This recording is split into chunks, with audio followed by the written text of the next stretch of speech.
Welcome back to the Empowerment Coaching 5-Day Emotional Reset Challenge.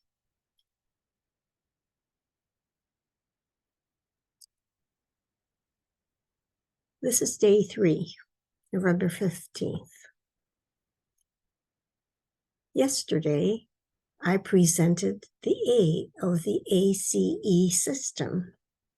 If you will remember, it was aware, accept, awaken. Be aware always of your current challenges and pain. Accept what is to move forward. Awaken to your potential, your possibility. Today, we're taking the C part of A.C.E, and this is involving change how you deal with your emotion. Choose to receive their messages and guidance. 3, connect with your inner child. Tomorrow, we will be doing E, empower and evolve. Empower to move beyond your former limits. Evolve to live with your truth and life purpose.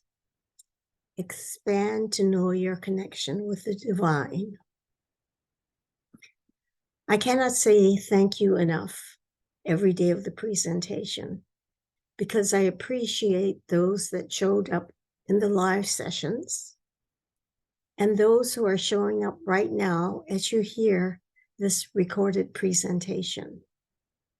I so appreciate that if you are on day 3, you have listened to 2 other presentations and hopefully found it to be providing you with some things that you were not aware of that I believe are necessary if you are moving toward healing, studying personal development on a spiritual path. So we can move on to the next slide. We're going to talk about emotions. The first one is definitely anger. The next one's sadness. I'm not sure what the others represent. Worries, concern, fears.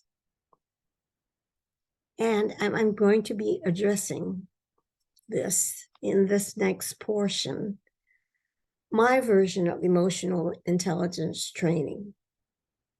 In the homework you did yesterday, you were asked to look at how you consider and how you handle the negative emotions of fear, anger, sadness, or grief. Now, for the first picture, anger. Anger is not an emotion that is easy to feel. You feel agitated and maybe kind of a surge. Sometimes it's aggressive. You feel this energy to want to attack, either verbally or maybe sometimes physically. Fear is also very uncomfortable. In another way, you can sometimes feel the body sensations. It might activate a fight-flight system, parasympathetic, where your breathing changes and your attention shifts and you're on alert. Sadness or grief may be easier for most of us, except for those who are taught that boys don't cry, or anyone whose tears expressing feelings alarmed parents or those around them. You see, they may have been disciplined not to cry or have feelings. As you can tell by what I'm saying, how you treat your feelings, especially negative ones, was affected by your environment, by your parents, by your family. If in your family, your parents were very angry or depressed, you took that in. If there was a lot of anger, it was hurtful because sometimes it was aimed at you, or sometimes you saw your father take it out on your mother, maybe even beat her. So seeing what anger does gave you such an impression that is ugly and it's hurtful. It hurt me, it hurt my mother, or if it were the reverse, same thing, a parent hurting someone. So anger is so ugly, it's so hurtful. So the young child may have decided, I just don't want to feel anger, and buried it, pushed it down, so that they would not be bothered with that. Internally and externally, negative feelings aren't received well. And as I am going to be making a point over and over again, these emotions are signals from the heart about how you are doing in a particular situation with a particular person, perhaps. Anger is a no from the heart. Your needs are not being met. Your needs for safety, your needs for care, your needs to be loved. If it's fear, you sense that your safety or security is in danger. So there's an alarm signal going off, alerting you, be watchful. And if it's sadness, you may be experiencing the loss of someone or something very important to you. You may cry or just feel really sad. When you don't turn away from feelings, bury, deny them, but when you embrace them instead, you align with your heart, which is your guidance system for life. So if it starts with negative feelings that you're not taking seriously and disregarding, you are turning away from your heart. Do you realize this? Probably not. Because most of us go through the trial and error school of handling your feelings, or we're schooled very well in the family. Now I want to share my story. I'm Japanese American, and taking that culture, we are very stoical. We push down, suppress, repress emotions. I learned it really well. And while I have shed some of my stoicism, my sisters haven't. They're always appearing very pleasant and undisturbed. You see, my parents didn't help with this because they were both introverts, very quiet, and probably depressed because of events in their lives that so disappointed them that they went inward. There were very little signs of emotions in our home. And some of you may think that it was quiet. That's great. I had chaos in mine. Some of my background too, there were only 3 times I saw my father very angry, exploding with anger. It wasn't ever against us, but objects. One in particular was about me. He had warned me as I was working on a project on the living room table using indelible India ink. Would you know, I knocked it over and some inks spilled onto our wool carpet.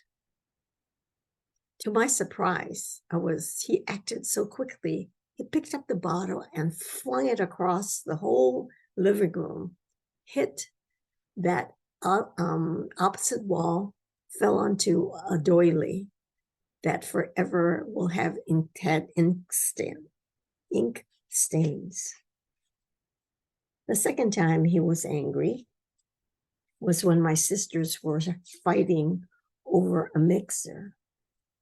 All I saw him was his coming out of the kitchen with the mixer, or open the front door and just throwing the mixer out.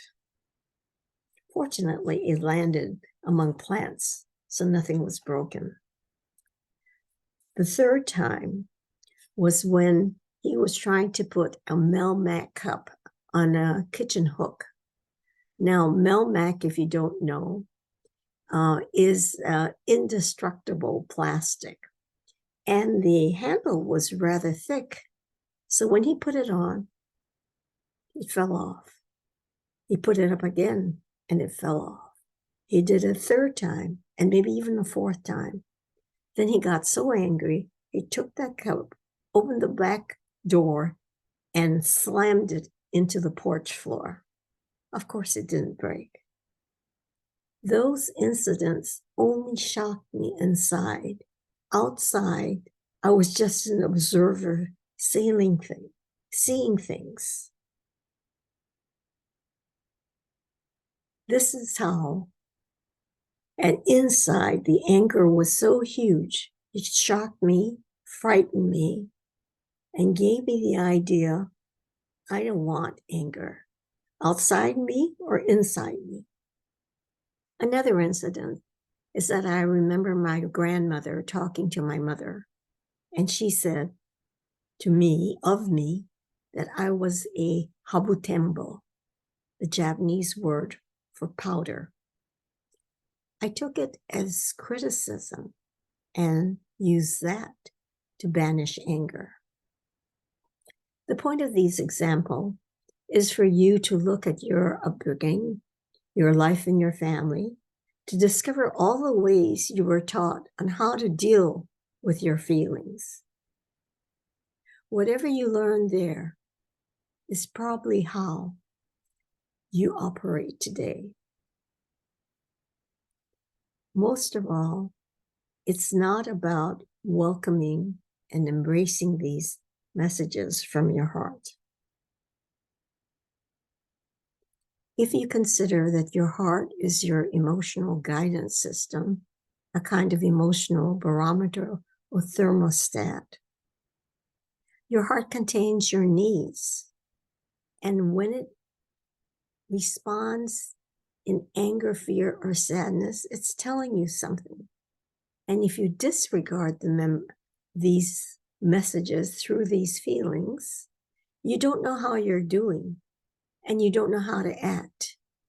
Because if aligned, you are being informed. When your anger says no, you're alerted. This person is not a person you want to be with, or how the conversation is going. Is it disturbing? You're angry? No. So you might just excuse yourself from that. Those are examples, simple examples of how receiving messages from negative feelings can make such a difference for you if you're not already doing it.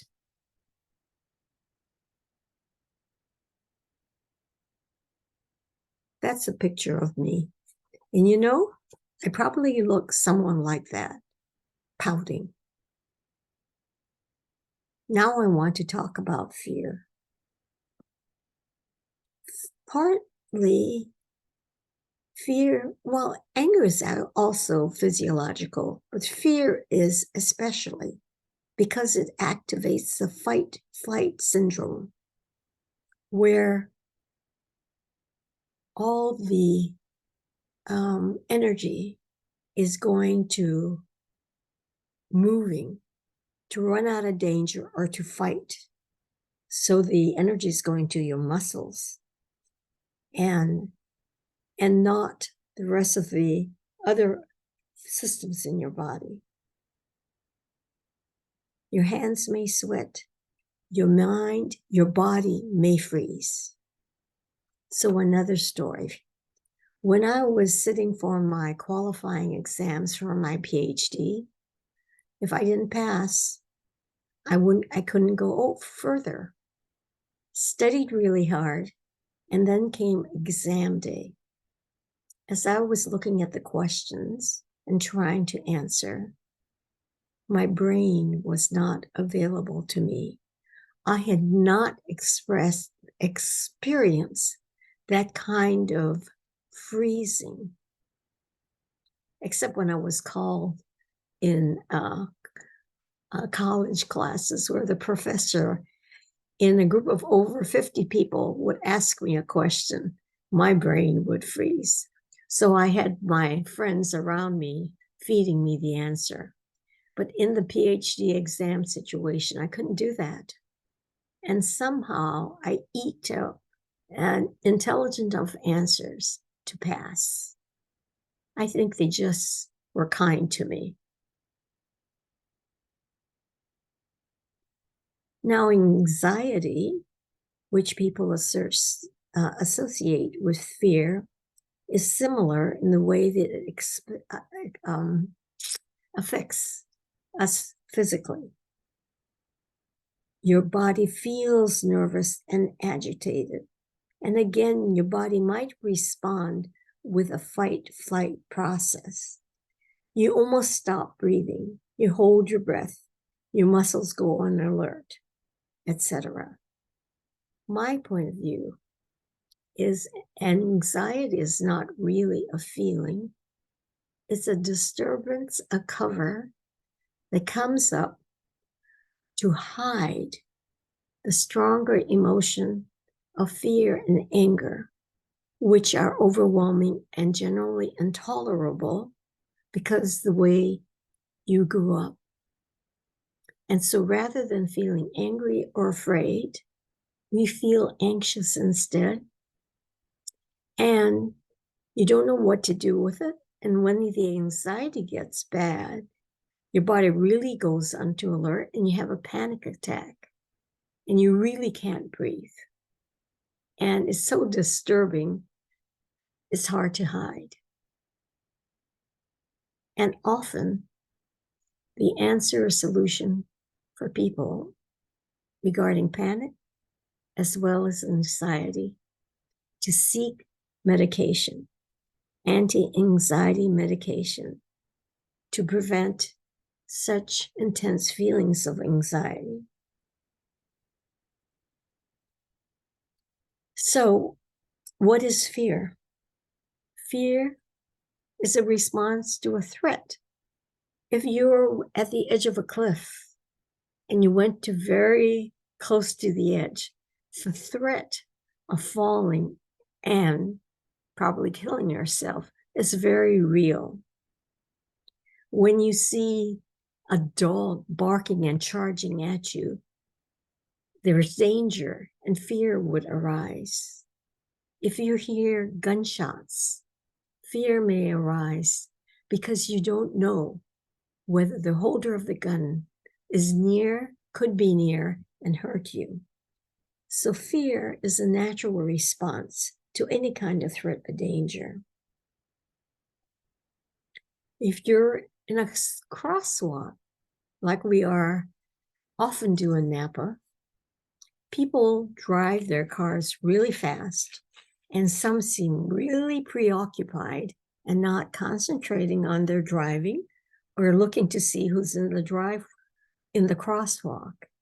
So as my partner and I cross the street, we often stop in the middle because there's a car coming too fast, not slowing down.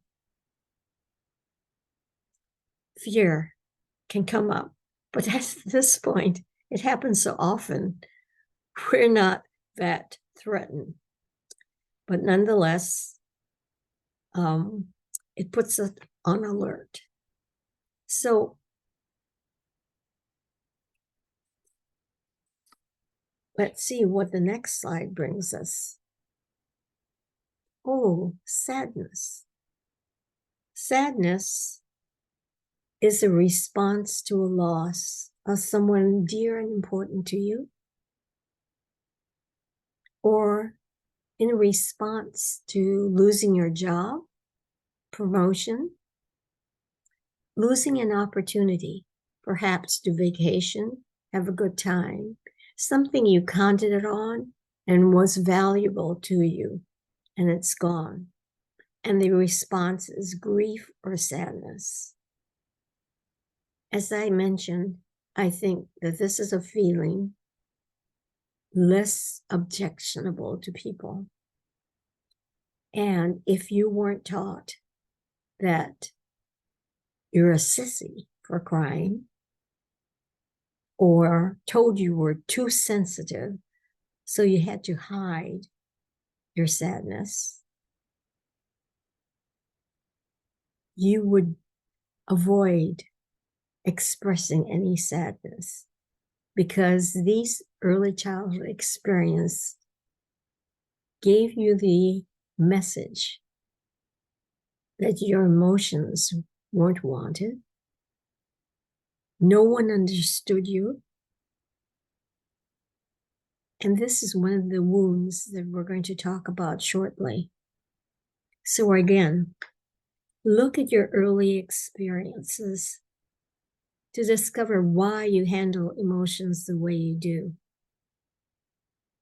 Repeating, if these emotions are messages from your heart, you are ignoring some very important messages. It's a call from your heart. Please take the time to notice, be aware, accept, and listen. To become emotionally intelligent with stability and balance, it's important to embrace your feelings of anger, fear, and grief. Now, some personal information. For as long as I've been aware of my feelings, it's been a gradual place, because I suppress and repress. That's in the subconscious. So be able to tease out my tiny responses. It's taken a long time.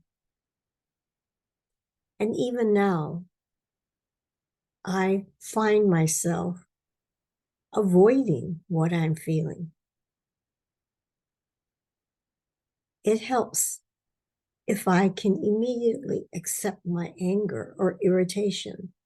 With the acceptance, it often disappears. If I turn to my heart and listen for its message, I get it. Your needs don't matter. I ally with myself when I take in that message. I'll talk about other responses later. The important thing is that these feelings are triggers leading you to connect to your inner child.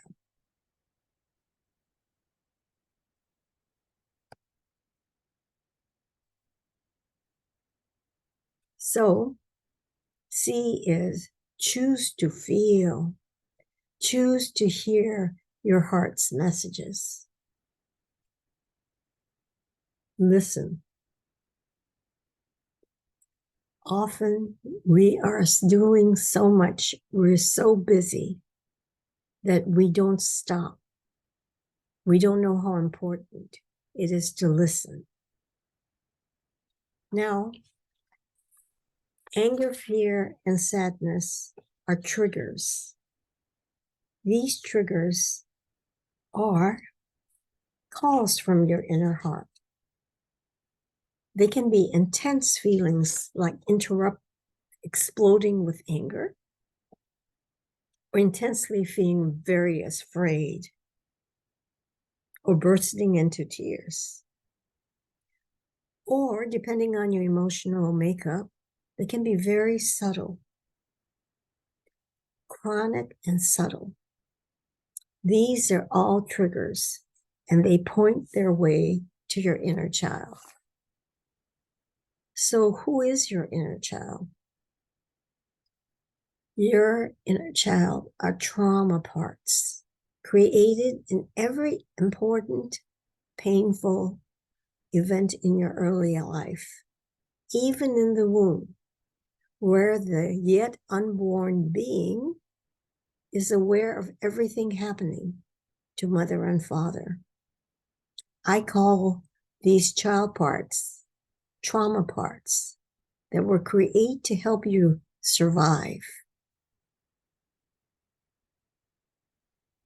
In treating inner child parts, I often go back into the moment of incarnation when the soul entered the cells that became the body of the individual that I'm working with.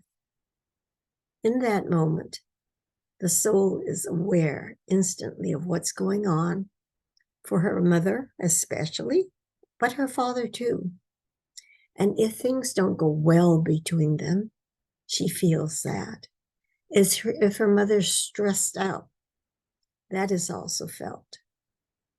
If the mother is an unwed mother, her worries and concerns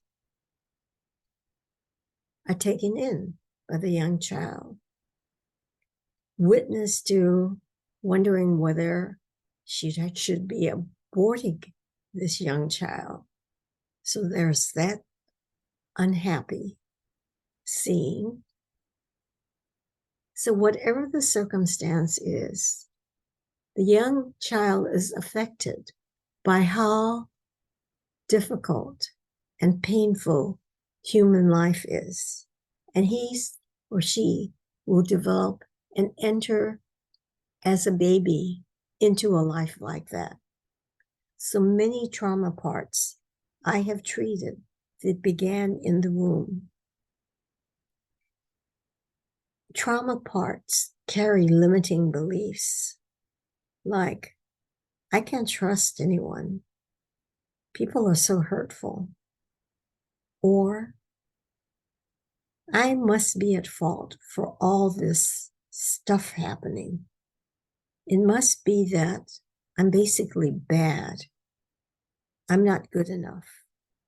I'm to blame for this horrible life. And the parts create scripts like people pleasing, perfectionism, overachieving to gain as much wealth so that you have a position in the world. And then maybe people will see that you're important and valuable, all in the cause of filling the emptiness in the heart created by subtle or dramatic hurts. Why connect with your young part? Because these parts feel alone, abandoned, rejected, betrayed. They never had the experience of feeling connected, protected, cared for, seen, understood. So we want to treat these trauma parts so that they can let go of their limiting beliefs and strategies. Otherwise, no matter what the adult does constantly, consciously, they can't change the scripts created by the trauma parts, the inner child. That's why it's so important to connect with your young part, even to begin following the triggers and noticing a sense of a young being inside from where the trigger was created. So, how to connect with the wound itself, the inner child? You can connect with the inner child just by acknowledging there is a young child there responsible for how you're reacting to someone who disappointed you, as if a small disappointment can break your heart this way. No, it's the trauma parts responding. Or is someone criticizes you, you feel so small and so worthless, whereas other people can take criticism in stride. Your vulnerability is the young inner child's vulnerability who didn't feel good enough. And this just made the point. So just acknowledging is not just, it's important to do in terms of healing your inner child. There are methods to connect with the inner child. One method is one I described in the book, my book, Listen to the Cries of Your Heart. There, I described for the first time my journey to listening to my heart and began an important healing process for me. And intuition gave me the phrase to start writing and beginning my journey. So as you will learn later, intuition is a gift that you cannot value enough. If you focus on your feelings and sit deeply, you might see where it originated, have a memory about how the trauma occurred. Then you can be with the inner child that was so afraid, so hurt, and feeling so rejected. And that contact makes a difference. My inner child process is an adventure in the imaginal space to actually be with that inner child. In the way that I work with clients, I use MAP, Make Anything Possible, where I train the subconscious to learn how to diagnose and treat. And then I can use the superconscious to treat the inner child that we've discovered, treating the pain of the trauma and all the disempowering consequences.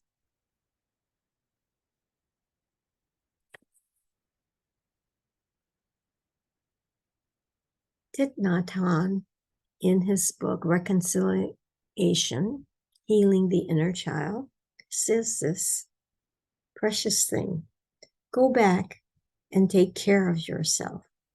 Your body needs you. Your perception needs you. Your feelings need you. The wounded child in you needs you. Your suffering needs you to acknowledge it.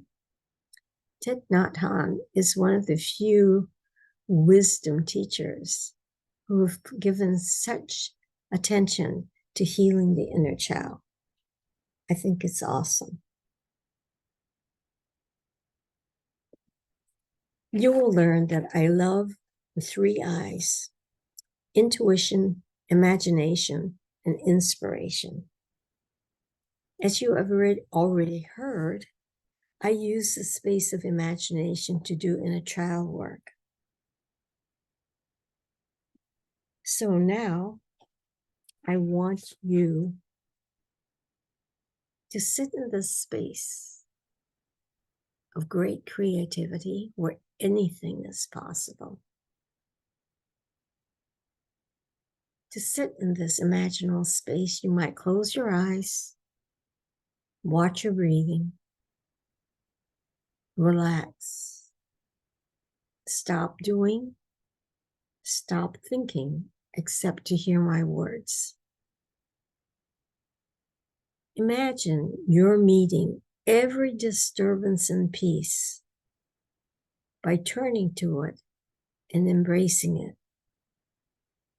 Formerly, you turn your back and walk away.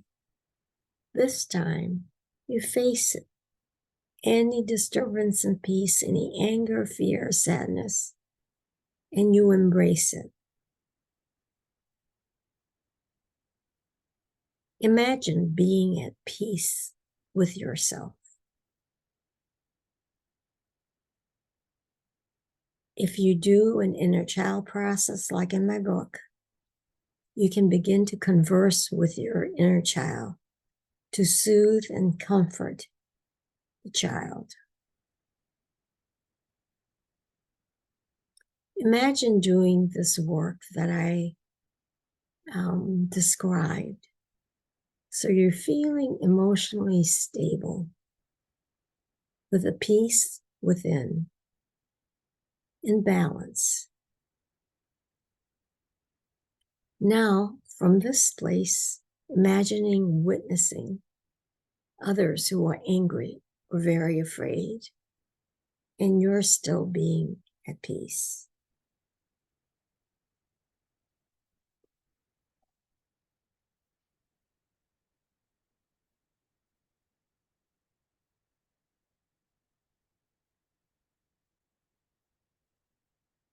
Now, I'm going to be talking about how the need to change ourselves is exactly what we need in these times. As Gandhi says, our greatest ability as humans is not to change the world, but to change ourselves. I love wisdom teachers that point the way. Now, regarding your inner child and what a child needs to hear, it wasn't your fault. You are not to blame. You are innocent, good, pure. You are deserving of the care and the love you need. So whenever you're in contact with the inner child, you might say some of these things to soothe. Now I want to present a few testimonials of people I've worked with. I go deep quickly when I'm working with Anne. She lives her path consistently and provides a safe container and a well of compassion.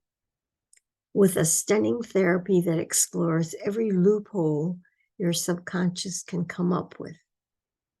Every aspect is brought in, loved, communicated with, and made safe, providing me with a wonderful new level of freedom.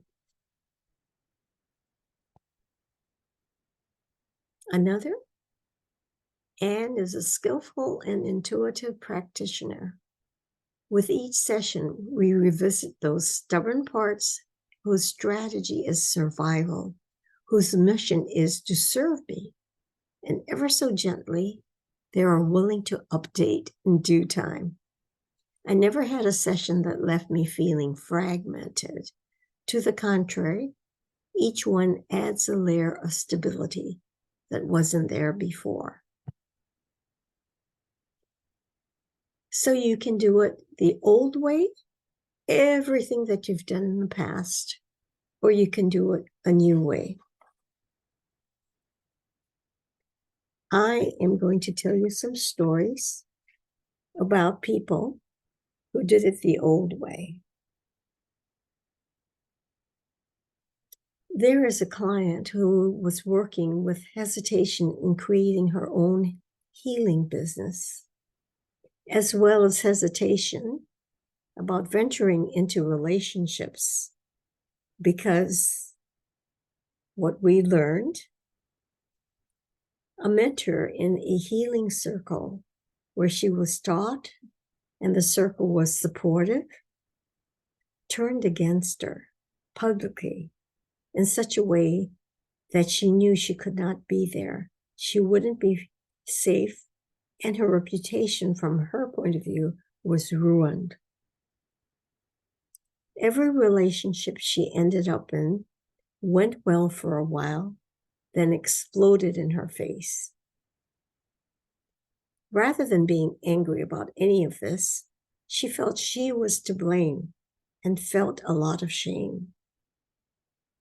We began treating specific incidents with her mother where she received the messages that her feelings and needs didn't matter. I love seeing her being treated because she's very sensitive to the energy in her body. So I can see her move and yawn a lot, releasing. That's the old way. The new way is having these wounds taken care of. She started to put together the business in terms of one that embraced all that she could do with her intuition, with her spirituality, with the healing system she worked with. The second is a story about doing it another old way. And the old way is moving ahead and getting stuck. So a client comes to mind whom I will describe later and more fully, especially about how she's really moved into the new way. When she came to me, she was troubled because she just couldn't bring herself to take some qualifying exam to get some certification she felt she needed. So she was stalled. From her point of view, these certifications were necessary to prove that she had what it took to move ahead and create a solid business. But this person was so gifted in her ability to connect and communicate with her patients, who were horses, that naturally with them, with everything she learned, without the need of certification, she created astounding results. But she didn't believe in herself because of the way she was brought up. She thought that credential would give her the authority to move out and create a business. When we had done enough of the healing of her lack of belief in herself and the lack of acceptance of her fantastic gifts, she was able to move a bit forward. Some of the old way that fell upon her lack of belief in herself, and a new way, having healed some of that wound, to be able to move forward. So what do you see right now in how you're doing, if you feel stuck or challenged, is all the results of the old ways. In the course of this time together, you will begin to recognize your patterns and the beliefs that you hold, and realizing how limiting they are. For example, self-reliance, being independent, gets you very, very far. But then you can't go further because a self-reliance is not about teamwork and interdependence and hearing and working with and appreciating your teammates or the people in the office. So you isolate yourself when you're too self-reliant and too independent. That is one way, the old way that comes to mind. And this work will help you recognize and release the patterns that brought you success but no longer serve you. So this was all about change, how you deal with your emotions. Don't turn your back. Learn to face and embrace. Second, choose to receive the messages they have and the guidance coming from the heart, which sends out these feelings with these messages. You'll learn more and more your needs and connect with your inner child who is responsible to keep you surviving beautiful. But those patterns and beliefs don't help you thrive. And you're here because you want more. What you have isn't enough. And not because you're greedy and need more, because the longings of your heart have not been met. So it's time to make a commitment.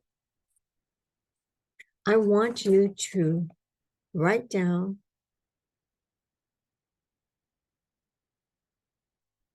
a commitment statement that is aligned in what you heard today. So find something that you can say, I commit myself to this particular change or doing this.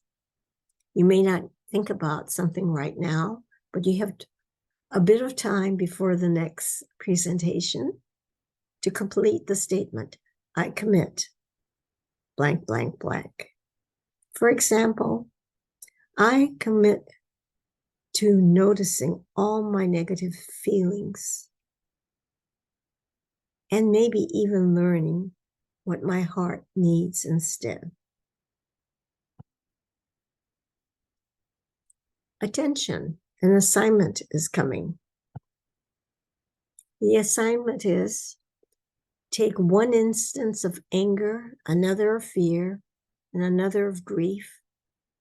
Focus on it and accept it to learn its message for you. Tomorrow, we're going to move on to E of the A.C.E. system. Empower, evolve, and expand. Empower to move beyond your former limits. And you'll be empowered by finding the ways you have power within that you didn't know you had. And you learn about evolving to live with your truth and life purpose. And finally, to expand, to know your connection with the greater being, the higher power. Don't miss it. This is the end of the day 3 presentation. Thank you. I so appreciate your hanging in with me to hear what I have to say. And I hope you'll be back for the next session, because with each one, I go deeper and deeper into the work I do so that you'll hear more and more about how it works and learn how it has helped people to become empowered. Thank you again.